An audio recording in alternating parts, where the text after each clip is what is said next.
PDF টিউটোরিয়ালের 14তম পর্বে আমরা আজকে স্টেয়ার ডিজাইনটা দেখব, স্টেয়ারে কিভাবে লোড দিতে হয় সেটা দেখব। এখন আমরা গতদিন যে মডেলটা করছিলাম সেখানে কিছু ভুল ছিল, ওইটা আমরা ঠিক করব। প্রথমে ডিফাইন লোড কেসেস, এখানে হচ্ছে সুপার ইম্পোজ ডেড লোডে সেলফ ওয়েট মাল্টিপ্লায়ারটা 0 দিতে হবে।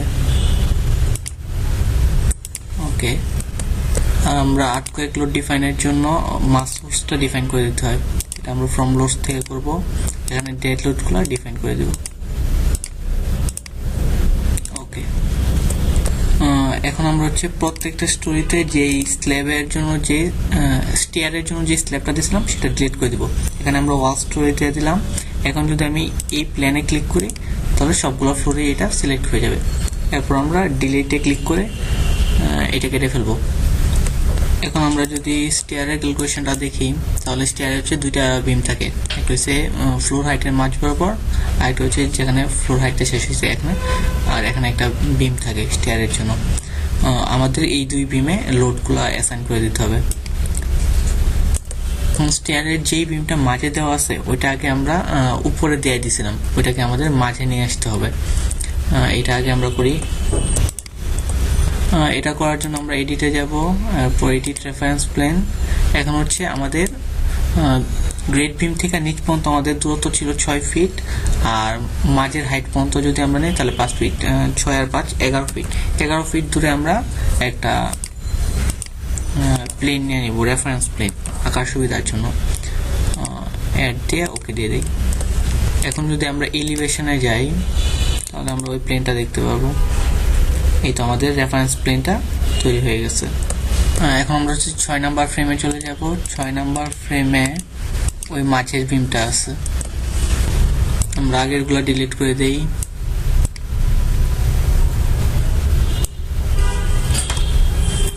এখন একটা নতুন বিম দিই, এটা হচ্ছে বিম 1 ছিল, বিম 1। এটা আমরা এখানে ক্লিক করলেই হয়ে যাবে। এখন আমরা এটাকে সিলেক্ট করে রেপ্লিকেট করব। সিলেক্ট করে আমরা এডিটে যাব, রেপ্লিকেটে যাব, এরপর স্টোরিতে চলে যাব, এরপর 2 থেকে 2 6 পর্যন্ত দিয়ে দিব। তাহলে আমাদের এই বিমটা আঁকা হয়ে যাবে। এখন আমরা লোড ক্যালকুলেশনটা দেখি। ডেড লোডের জন্য হচ্ছে এখানে স্ল্যাবের হাইট হচ্ছে 5 ইঞ্চি।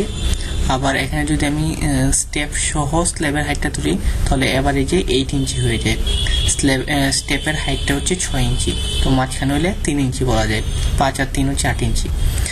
আচ্ছা, এখন হচ্ছে এই 5 ইঞ্চি স্ল্যাবের জন্য সেলফ ওয়েট হবে 5 × 150/12, এটা 62.5 হয়। আর যদি 8 ইঞ্চি ধরি 8 × 150/12 দিলে আমরা 100 পাউন্ড পার ফিট পাই। কিন্তু 100 পাউন্ড পার ফিট হচ্ছে ইনক্লাইন্ড প্লেনে। আমরা যদি হরাইজন্টাল প্লেনে আনি তাহলে ওই cos থিটা দিয়ে ভাগ করতে হবে। থিটার মানটা আমি এখানে বার করে দেখাইছি, তো এটা হইলে হয় 120.2। আমরা কনজারভেটিভ সাইডে থাকার জন্য পুরোটাকেই 120.2 ধরে নিব। তাহলে আমাদের দুই প্রান্তে শেয়ার আসে 795। এটা হচ্ছে 1 ফিটের জন্য। আমরা এটা হচ্ছে স্টেয়ারের বিমে বসাই দিব 795 পাউন্ড পার ফিট। সেমভাবে আমরা যদি লাইভ লোড দেখি তাহলে ইনক্লাইন্ড প্লেনে এর লাইভ লোড দেওয়া ছিল 100 পাউন্ড পার ফিট। ওটা যদি আমি হরাইজন্টাল প্লেনে আনতে চাই তাহলে আবার cos থিটা দিয়ে ভাগ করতে হবে, আবার শেয়ার আসবে 795। এই লোডগুলো এখন আমি দিয়ে দিব। আমরা এটা অ্যাসাইন করার জন্য প্রথমে সবগুলো বিম সিলেক্ট করি, এবং আমরা অ্যাসাইনে যাই। Assign frame line loads distributed, এটা সুপার ইম্পোজ ডেড লোড দিয়ে দিই, আর এটার পরিমাণ হচ্ছে 795। আচ্ছা, আমাদের পাউন্ড পার ফিট নিয়ে দিতে হবে 795। ওকে, আবার এই সেম জায়গায় আমি লাইভ লোডগুলো দিয়ে দিই। অ্যাসাইন ডিস্ট্রিবিউটেড, এটা হচ্ছে লাইভ 795। ওকে,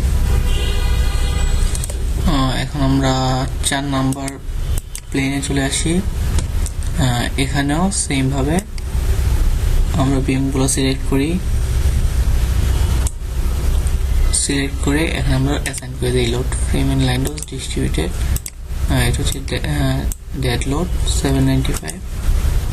আবার প্রিভিয়াস সিলেকশন যদি আমি সিলেক্ট করতে চাই, এখানে ক্লিক করলেই হবে। Assign frame and line loads distributed, এটা হবে লাইভ, সেম দিয়ে দিলাম। এখন যদি আমরা আবার প্ল্যানে ফিরে আসি, প্ল্যানে ফিরে আসলাম, এখানে আমরা ওয়াল স্টোরিটা সিলেক্ট করে সিঁড়ির সামনের লবিটা সিলেক্ট করব। এই লবিতে আমাদের লাইভ লোড দেওয়া ছিল হচ্ছে 100 পাউন্ড পার ফিট, এটা আমরা দিয়ে দেব। Assign shell area loads uniform, হচ্ছে লাইভ লোড পাউন্ড ফিটে হবে, মানটা হবে 100। ওকে, এখন আমরা হচ্ছে গ্রেড বিমে ওয়াল লোডটা বসাবো। এর জন্য আমরা লোডের ক্যালকুলেশনটা দেখি। আমরা হচ্ছে পার ফিটে বসাবো, তাহলে ওয়ালের উইডথ হচ্ছে 10 ইঞ্চি আর হাইট হচ্ছে 10 ফিট। তাহলে আমরা যদি ক্যালকুলেশন করি তাহলে হচ্ছে 1 কিপ পার ফিট হয়। তাহলে এটা করার জন্য আমরা সবার নিচের প্ল্যানে চলে যাই, এরপর বাউন্ডারির যে গ্রেড বিমগুলো আছে ওগুলো সিলেক্ট করি।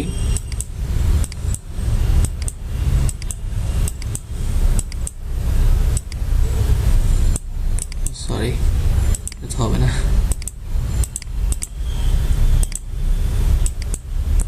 সিলেক্ট করি এইভাবে।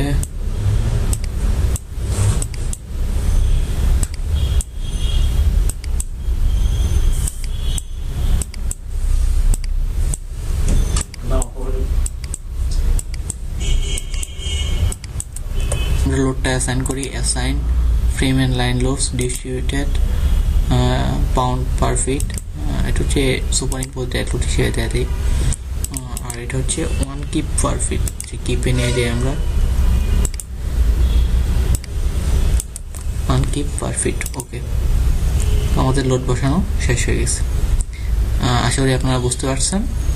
এর পরের ভিডিওতে আমরা পরের অংশটুকু দেখব। ধন্যবাদ সবাইকে।